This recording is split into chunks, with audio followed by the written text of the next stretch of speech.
Mechanical ventilation, and we are delighted to have you here for your exciting event.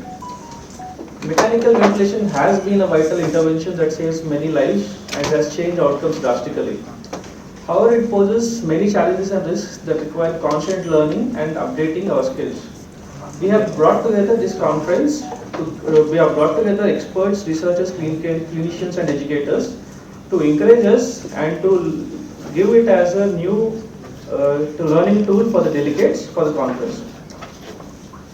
What better way than to start our endeavor with invoking the blessings of Ma Saraswati for the auspicious beginning. We request all the delegates to please rise for Saraswati Vandana and connections that will enhance your professional development and improve your patient care. We also hope that you will enjoy this beautiful day and have some fun along the way.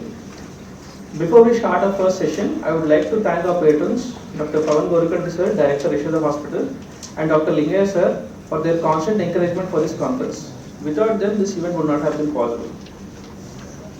I would like to begin the session. So for the chairs of the session, we invite Dr. Srikanth Ramohan sir, Senior Physician, Sunshine Hospitals, Karimnagar, to chair the session, sir.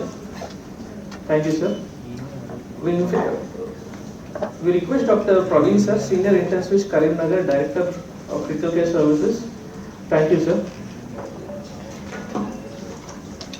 We'll introduce Dr. Durgesh sir. Sir is our neuro intensivist and critical care physician. Sir will be initiating our talks.